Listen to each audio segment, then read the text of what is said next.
Hey, what's up, beautiful people? It's your host, Nessa here, and welcome back to another episode of the Womanhood Podcast. It's actually our very last episode of the summer semester, unfortunately. But sis, if you made it this far, thank you for tuning into our episodes and constantly supporting what we do here.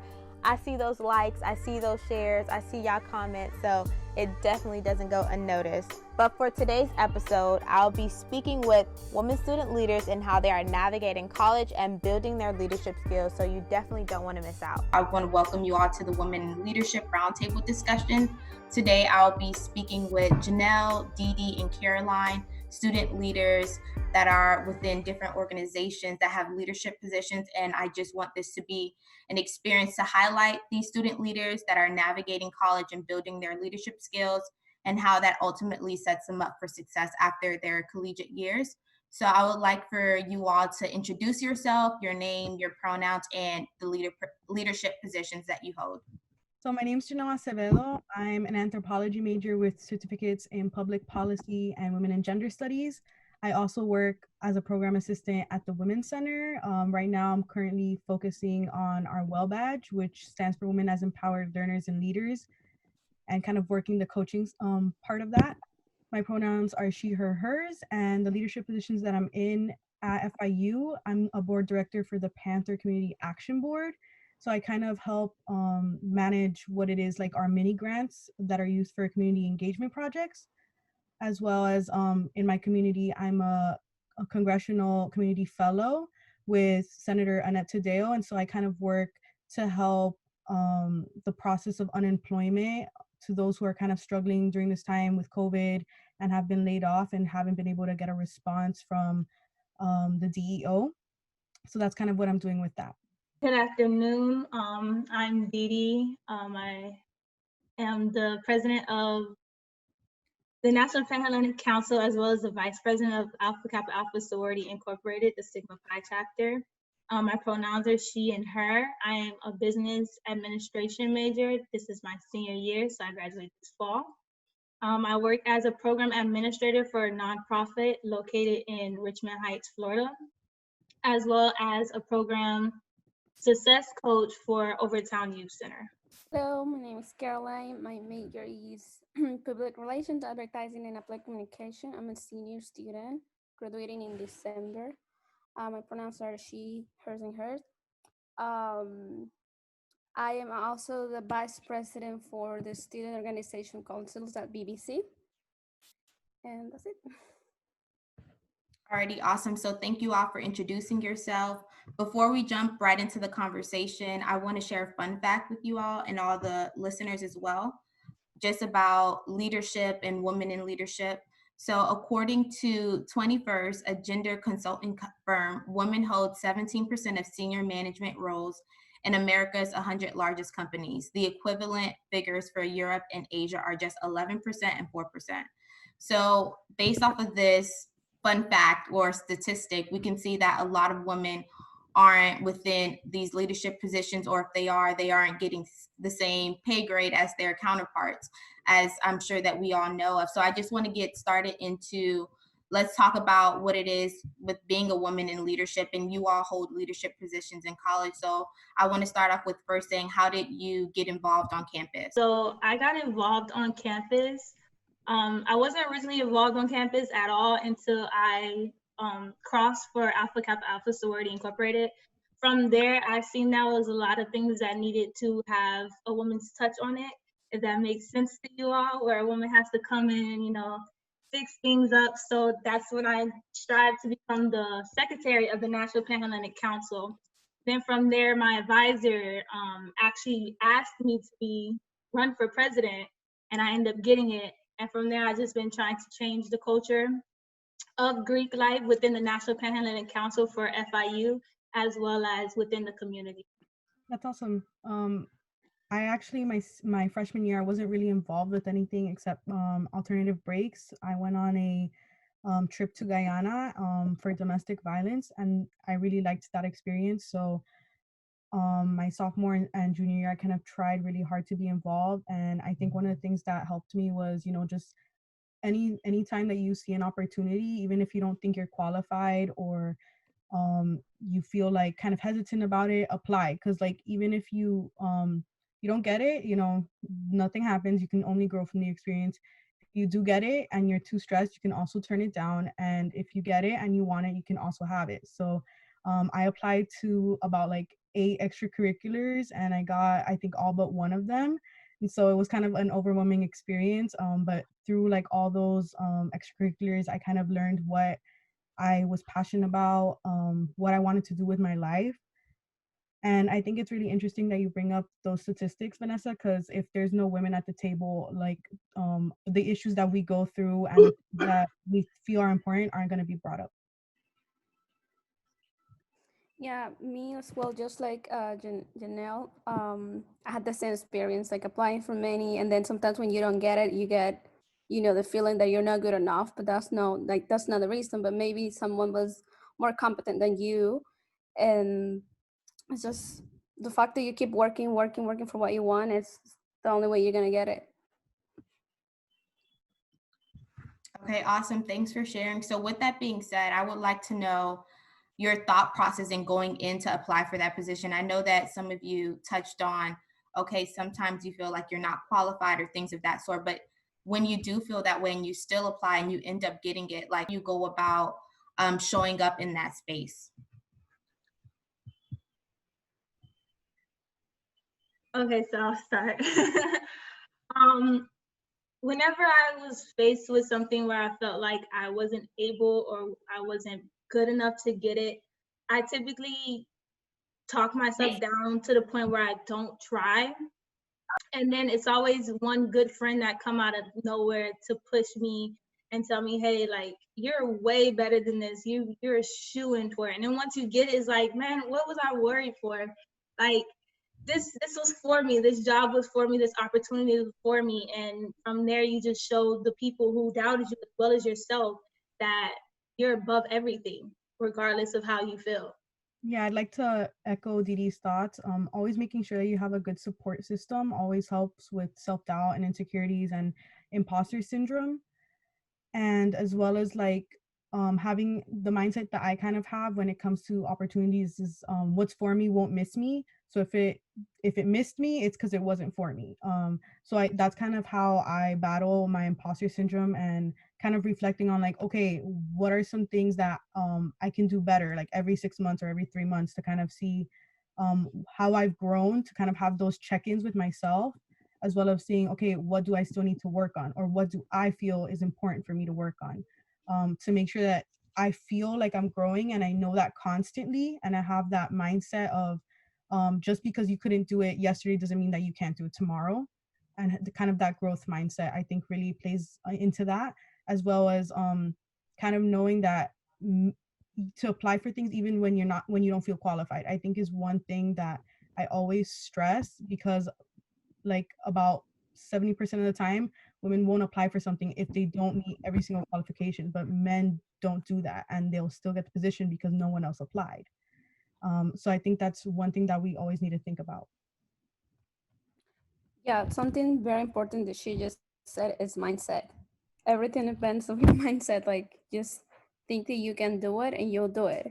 Um, for me, I think like she said, my support system is super important. Having people positive in my life is what makes me keep going, and also seeing people, seeing like I have the people that I see as my example. That my mom is one of them. So positive mindset and having people that I look up for when I have, even like when I doubt myself, because sometimes I do that. I have to have positive people in my life so I can get out of a hold and keep doing what I'm doing. Awesome. I think that's a good point that you all mentioned. And also, Janelle, you touched on like what's for you is for you. Like, I'm a huge believer in that. Like, if it's for you, you just got to be patient. It's going to come. And if you didn't get that position, that means it wasn't for you. There may be something better. There may be something that you're more qualified for. So I think that's a really good point that you mentioned. And you also mentioned how 70% or that women aren't going to apply for these positions if they don't if they don't meet expectations that are placed on them, but men will go ahead and they will apply for those positions. So I want to speak on like some of the dynamics with working with men. So what are some of the challenges that you all face with navigating power structures? I think it definitely depends on like what the atmosphere of the group that you're in working with, because I've had a lot of positive experiences working with men, and I've had a lot of negative experiences working with men. And I think sometimes when we think about like working with men, we see it kind of like as a negative. But I think one of the best ways to kind of look at it is to try to kind of form those relationships that we would even like how we do like in atmospheres where it's mostly female dominated, and kind of take that kind of step that we do like to kind of get to know each other. And I think that has always helped in times where like it's been a positive, because then you feel like more united, and it's not about genders, it's about we're all working towards a common goal. And then I think in my negative experiences with it, I think it's setting boundaries when you know that you feel uncomfortable with certain things at work, and making those boundaries known, and having the people that you kind of rely on in that space reinforce those boundaries as well. I think it's one of the things that I found really helpful, and kind of understanding that it's not okay to be treated differently because of your gender, but not undermining your own abilities because of it, because it definitely I think fuels to kind of the imposter syndrome that we were talking about before. But kind of reminding yourself constantly that you know you're worth a lot, and you're doing amazing work, and you know no one can take that away from you. I also think it's up to us. We have to feel so capable of like what we're doing. If we let men the main, then we're not doing what we're supposed to do. I think it depends a lot in us, and believing in ourselves, and knowing that we can also do things really good, because sometimes, and I will talk about my experience in the music business. It's not that men are the one that knows everything, and I know a lot of girls that are really good in PR, really good in everything, but because that business is dominated by men, we feel like, oh no, we're not good enough. But everything depends on us and how we think we can do even better than them. Yeah, so similar to what Janelle was saying, I've been on both ends where I've had men who've encouraged me to be the best I've ever been, who've pushed me to limits I've never thought I could reach. But then I've had men who like put you in their back pocket. They use you when they want to use you, when it's good for them, and then they use you when they don't want to do the work. So by that I mean they'll have you come and fill out some paperwork for them, but once you don't want to give you the pay to do what you got to do. So it's both ends of the spectrum can make you a better woman in the end, because without them making me do what I didn't want to do, what they didn't want to do, it pushed me to learn something that they didn't know how to do, which made me better than them. I think that's so good, Dede, that you mentioned that. Just what you and Janelle mentioned on being on both sides of the spectrum, it all comes down to your perspective and how you will go about that, and how you would use maybe a negative experience and turn that around for your good, and for you to be placed in different spaces where you can thrive, and where you can be a woman, be your full self without feeling like someone else won't accept you because of it. So that goes into my next point on how do you plan on continuing to take up space in the world as a woman? So what are some ways that you all plan on continuing to take up space in the world, in different communities and spaces that you may not be accepted in? I think it's by proving ourselves, proving that you can do it, prove that you can do better every day, you know? Like I say, mindset, and also believing in yourself, be confident. Just try, I think it's important to set up goals for what you want to do. If you want to keep achieving like your goals and everything, set up your goals, write it on a paper, and go step by step. If something doesn't work, then there should be another way.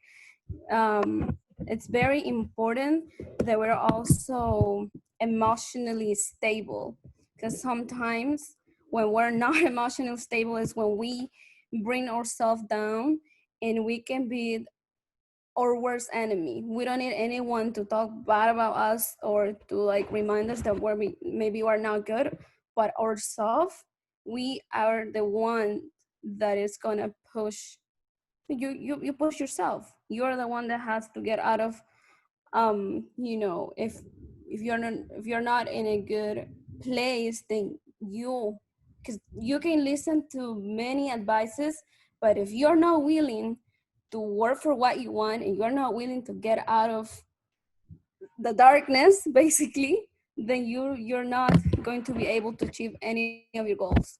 Yeah, definitely, Caroline. That was amazing.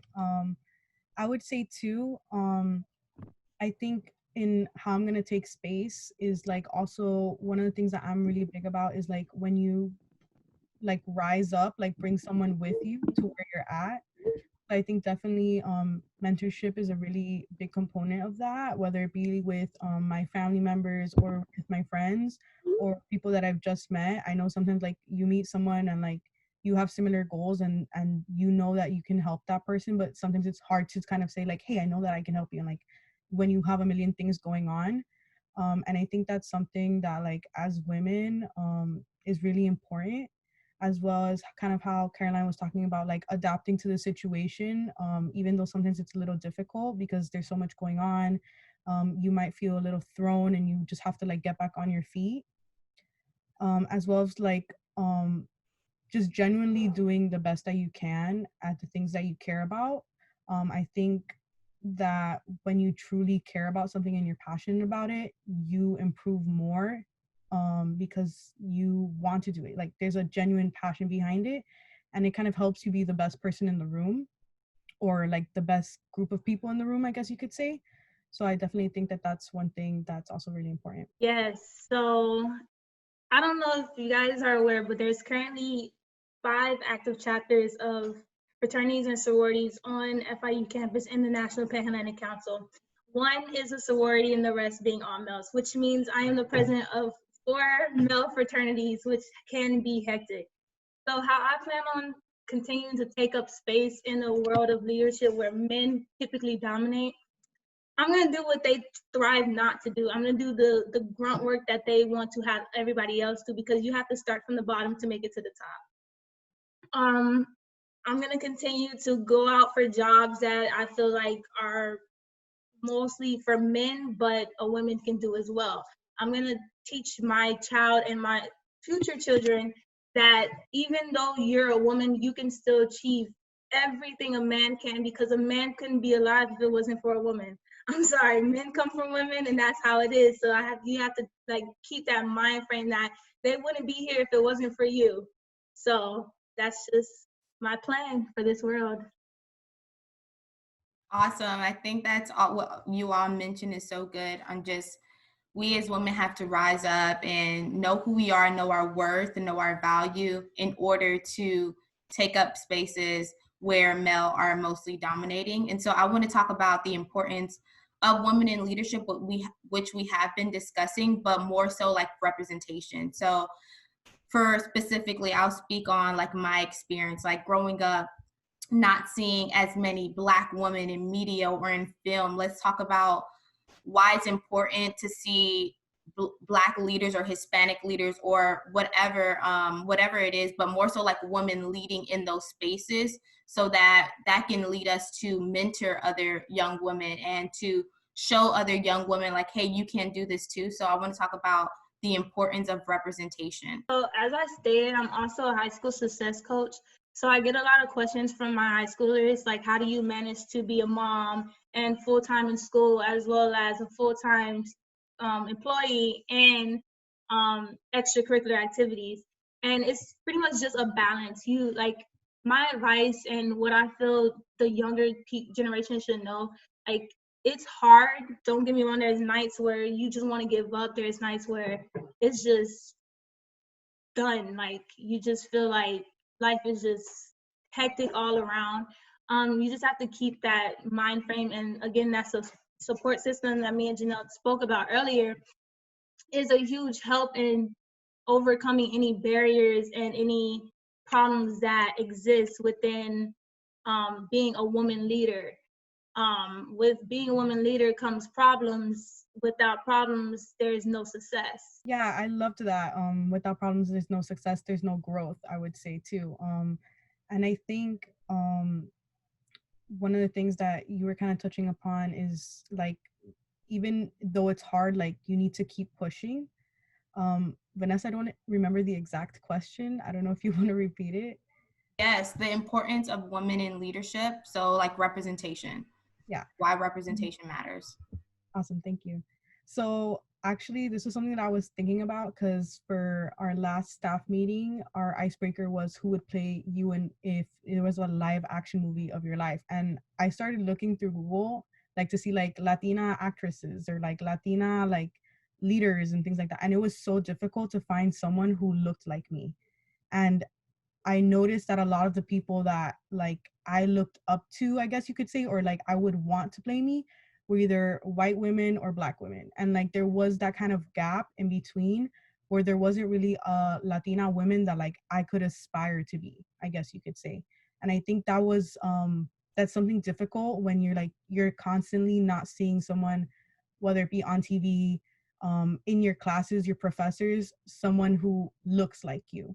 And I think that has like impacted me as well, not only me personally but my family, because a lot of times when I tell them the things that I want to do with my life, my passions, my dreams, they're like, that's too much, like you're gonna like that's gonna be crazy, like you're not gonna be able to handle it. And you kind of have to push through, but it's also because they haven't seen that kind of someone that looks like them do that as well. So it definitely fuels like their doubt, I guess you could say, and they kind of impose it on other people unconsciously. So I think that that's one thing that when it comes to representation, like when you're a leader, like making space to make sure that everyone has a seat at the table, and making it kind of your not mission, but like one of your goals to make sure that everyone feels included in that space. So I want to move on to maintaining professional relationships. Communication is really the key to everything. Without strong communication, there isn't a strong relationship at all. How I maintain my relationship with my mentees as well as my mentor. There's times where you don't want to talk to people, that's understandable, but you always have to find time within a week to find a moment to reach out. And even if they don't reach out first, you keep that relationship to know like you're there regardless of if they need anything. That's even with my bosses. Like sometimes bosses get too wrapped up in their heads. They think they're giving you too much work. But I always remind my bosses, like, I'm here. You pay me to be here to do this. I'm here whenever you need me, regardless of what time it is. So, like, you have to put the boundary down because some bosses do call you at inappropriate times, 2, 3 in the morning, and you have to let them know, like, this is a professional relationship. You can't do that. My work hours is between this time and this time. I can be reached from this time to this time to do anything that you need me to do possible. But until then, please do not call me at 2 a.m. That's not a good look or professional. So it's like you have to set that boundaries and you have to maintain a strong communication with that person or with that group of people. I think piggybacking off what Dede was saying, with boundaries and also like setting expectations in all of your relationships, whether it be professional or personal. Just because if you know what's expected of you and and they know what you expect of them, it makes it easier to kind of have like an understanding relationship, as well as like making sure that you hold up your end of the bargain, whatever that may be. Like if you know you have meetings on Wednesday at 3, you're gonna go there, you're gonna be appropriate, you're gonna be ready, and you're gonna be present when you're there. I think is something that we kind of don't think about often, like being present in all the times that you're in these professional settings, because it definitely helps when you're having conversation or even to develop those professional relationships that are something, I think even when they're professional, they're like they kind of turn into friendships as well.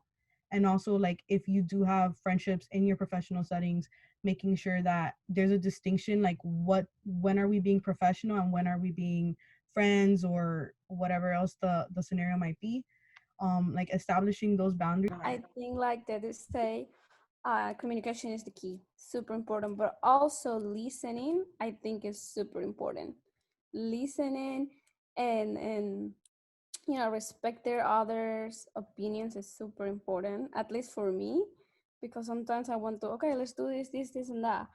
But are you listening? Are you really thinking about what is the other people's opinion? Also like developing and sharing values is important. Yeah, definitely. I like how you mentioned that being able to listen to the person and hear them out, not only think that your opinion is all that matters, but also that other person's opinion. And just with setting boundaries with those professional relationships is so important, or any relationship. I think that boundaries is so important, and it can be something that I feel we look over at times, or at least for me personally, is something that I can look over. But placing boundaries in position, like, it's so needed in any relationship.